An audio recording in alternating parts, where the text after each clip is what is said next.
नमस्कार, मैं हूं नीलू। तो गजा को लेकर प्लान तैयार किया जा रहा है कि गजा में हालात कैसे सुधरे। इसके लिए अमेरिका, इजराइल, हमास और बाकी जिन जिन से बातचीत करनी है, सबसे बातचीत करके बीच का रास्ता निकालने की कोशिश और इस प्लान पर काम करने की बात हो रही है। लेकिन वहीं दूसरी तरफ बार बार ये कहा जा रहा है कि सब तो तैयार हैं, लेकिन जिसको तैयार होना है यानी हमास, वो मानने को तैयार नहीं है। अब तो देखिए, एक बड़ा हमला हमास ने कर दिया है। ये हमला कहां पर हुआ है, कैसे हुआ है, बातचीत करने के लिए मयंक है मेरे साथ जुड़ गए हैं। मयंक, सिर्फ बात हो रही है कि चलिए गजा में हालात ठीक हो जाएंगे, लेकिन हमास को लेकर बार बार ये कहा जा रहा है कि हमास इस समझौते के लिए राजी नहीं है। और अब तो एक बड़ा हमला हुआ है हमास की तरफ से। कहां पर यह हमला किया देखिए, गया है? सीज फायर की बातचीत के बीच बड़ी खबर है। हमास की तरफ से गजा से 5 रॉकेट्स फायर किए गए हैं इजराइल पर, और ये रॉकेट्स बीती रात फायर किए गए हैं। बीती रात को ये हमला हुआ है और बताया जा रहा है कि इसमें जैसे ये रॉकेट्स फायर हुए, सबके सब इजराइल की सीमा के अंदर दाखिल हुए। उसके बाद सायरन बजने लगे और एक बार फिर इजराइल में पैनिक का माहौल था, बिल्कुल वैसा ही जैसा कि मिसाइल अटैक के दौरान हमने देखा था। ईरान से जब मिसाइल अटैक हो रहे थे, उस दौरान जिस तरह के सायरन बज रहे थे, ऐसे ही सायरन एक बार फिर कल इजराइल में बजे और हमास की तरफ से ये 5 रॉकेट्स फायर किए गए। उसके बाद आयरन डोम सिस्टम एक्टिवेट हुआ और उसने इन रॉकेट्स को इंटरसेप्ट करने की कोशिश की। इसमें से कितने रॉकेट्स को आयरन डोम रोक पाया है, कितने रॉकेट्स गिरे हैं, इसको लेकर अभी कोई कंफर्मेशन नहीं है। ना ही इस बारे में अभी कोई जानकारी आई है कि इससे इजराइल को कितना नुकसान हुआ है। देखिए, हम फिर से कहेंगे, इजराइल से जो नुकसान की खबरें हैं वो 1-2 दिन बाद निकल के आती हैं, लेकिन ये बात कंफर्म की है इजराइल की आर्मी की तरफ से। ये बात कंफर्म की गई है कि 5 रॉकेट्स जो है वो बीती रात एक साथ हमास की तरफ से फायर किए गए। देखिए, लक्षित इलाका है इजराइल का, यहां पे ये रॉकेट्स फायर किए गए जो अलग अलग एरियाज में फायर किए गए थे। अब ये हमला इंपॉर्टेंट क्यों है? देखिए, ये एक बड़ा मैसेज था। एक तरफ तो जहां बात हो रही है कि सीज फायर की बात हो रही है, हमास से आर्म्स सरेंडर करवाने की बात हो रही है। कहा जा रहा है कि हमास का अब गजा में कोई रोल नहीं रहेगा, हमास को पूरी तरह से बाहर कर दिया जाएगा।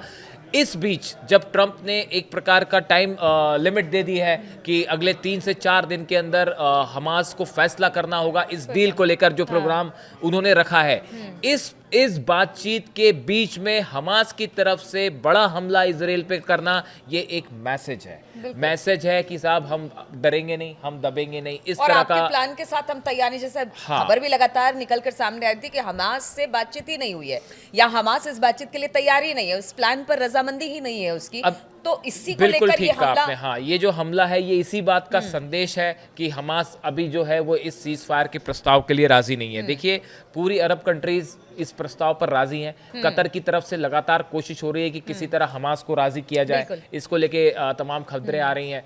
कतर के प्रधानमंत्री की तरफ से भी बयान आया कि कुछ 3 शर्तें हैं जिनको लेकर थोड़ा सा जो है विवाद है, और कोशिश हो रही है हमास मान ले। लेकिन अब देखिए, ये जो 3 चीजें हैं, हमने अपने पिछले वीडियो में भी बताया था कि इस पूरा जो 20 पॉइंट जो रखे हैं ट्रंप एडमिनिस्ट्रेशन ने, जिसके लिए अब इजराइल राजी है, उसमें 3 बातें ऐसी हैं, 3 पॉइंट ऐसे हैं जिसको लेकर हमास की तरफ से सवाल उठाए जा रहे हैं।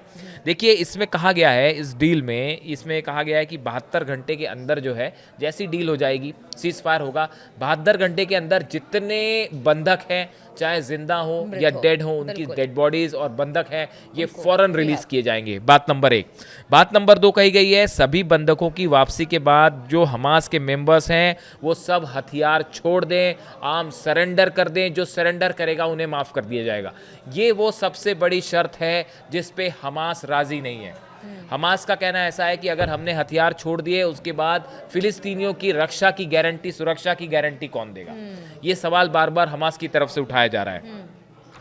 तीसरा बड़ा पॉइंट है, गाजा एक अस्थायी, गाजा में जो एडमिनिस्ट्रेशन है वो एक गैर राजनीतिक फिलिस्तीनी समिति चलाएगी जिसकी निगरानी अंतर्राष्ट्रीय बोर्ड ऑफ पीस करेगा, और इसका नेतृत्व खुद डोनाल्ड ट्रंप करेंगे। यानी कि एक बोर्ड बनाया जाएगा, एक कमेटी होगी फिलिस्तीनियों की, जिसपे निगरानी एक बोर्ड रहेगा, जिसके अध्यक्ष जो है, जिसके ऊपर कंट्रोल जो है वो डोनाल्ड ट्रंप उस पर निगरानी रखेंगे, और इसके साथ ही टोनी ब्लेयर भी उसके सदस्य होंगे, जो ब्रिटेन के पूर्व प्रधानमंत्री हैं। इस शर्त को लेकर भी हमास जो है वो राजी नहीं है। इसके अलावा एक जो बड़ी बात यह है कि हमास और बाकी का कोई भी रेबेलियन गुट जो है वो हमास जो है उसके सदस्य जो है गजा में एडमिनिस्ट्रेशन में किसी भी रूप में शामिल नहीं होंगे। इसको लेकर भी हमास तैयार नहीं है। हमास का कहना ऐसा है कि साहब, एडमिनिस्ट्रेशन में अगर हमारा हिस्सा नहीं होगा, भागीदारी नहीं होगी, तो इस सूरत में फिलिस्तीनियों के साथ न्याय हो रहा है, जस्टिस हो रहा है, इसकी गारंटी कौन देगा?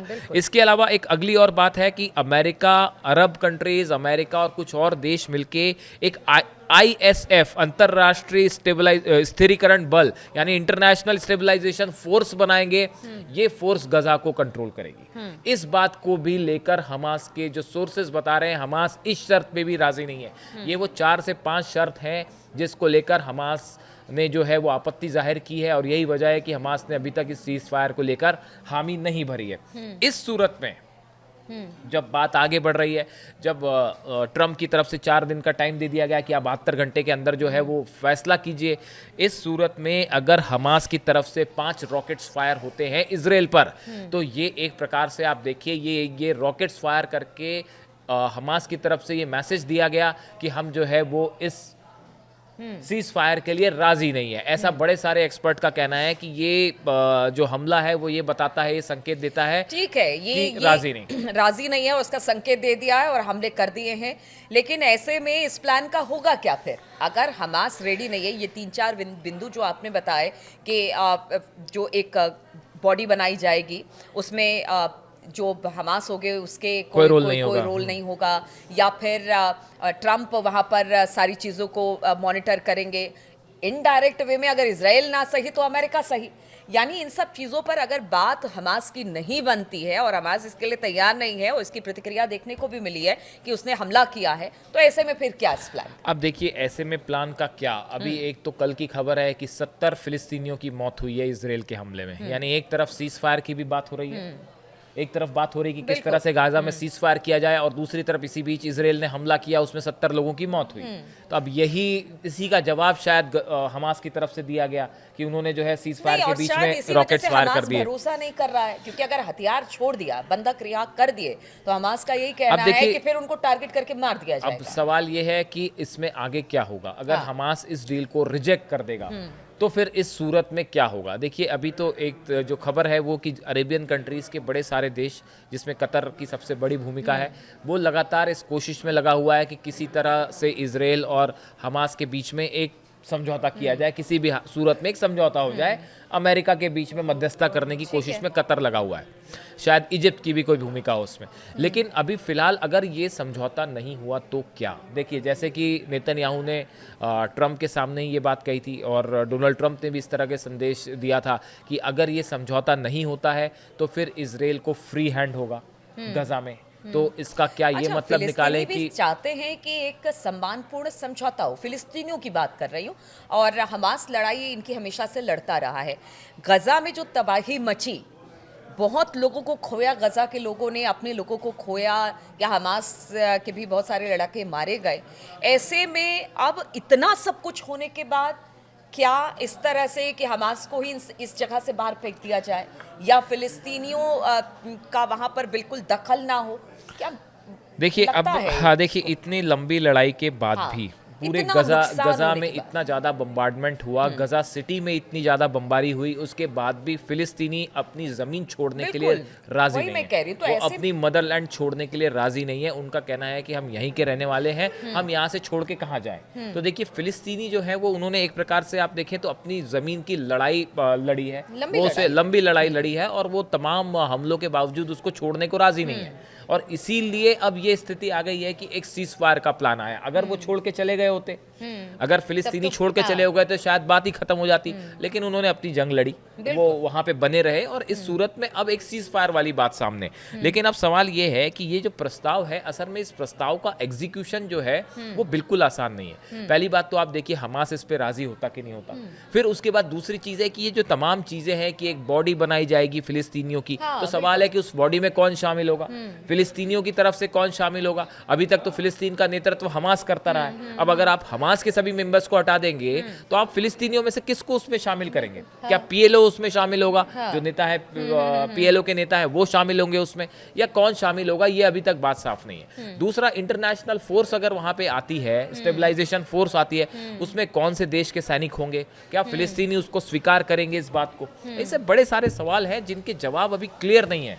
और अभी तो सबसे पहली पहली स्टेज पे अटकी हुई है कि क्या दोनों पक्ष इसके लिए राजी हैं, क्या हमास इसके लिए राजी हो जाएगा। अभी देखिए इस पूरे मैटर पे हम बार बार कह रहे हैं कि ईरान की तरफ से कोई रुख सामने नहीं आया। बिल्कुल, ये हाँ। बेहद अहम है। ईरान, देखिए जब तक ईरान की तरफ से कोई रुख सामने नहीं आएगा तब तक आप देखेंगे कि शायद हमास की तरफ से भी कोई डिसीजन ना लिया जाए। बिल्कुल। ये अपने आप में एक बड़ा पॉइंट है।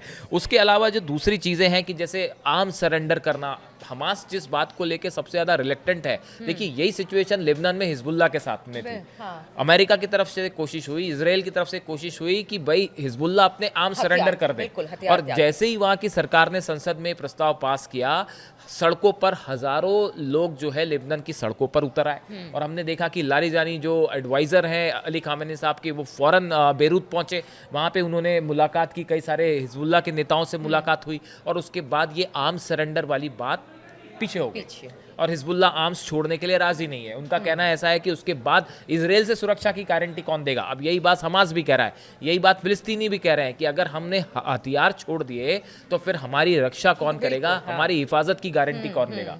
ये वो पॉइंट है जहां पे आके ये सीज फायर कोलैप्स होता दिख रहा है। और चूंकि इजराइल के हमले जारी हैं, इसीलिए उसी का एक प्रकार का जवाब आया कि हमास की तरफ से 5 रॉकेट्स फायर किए गए हैं और हालात एकदम तनावपूर्ण है। ऐसे हालात में जहां पे ट्रस्ट बिल्डिंग मेजर्स नहीं है, ऐसे में किसी समझौते तक पहुंचना और सीज फायर का ऐलान करना अपने आप में बहुत मुश्किल दिखता है। बिल्कुल। तो गजा के प्लान को लेकर बिग क्वेश्चन मार्क इस वक्त दिखाई दे रहा है, और यही वजह है कि इजराइल हमला कर रहा है, तो हमास ने भी एक बड़ा हमला किया है इजराइल के ऊपर।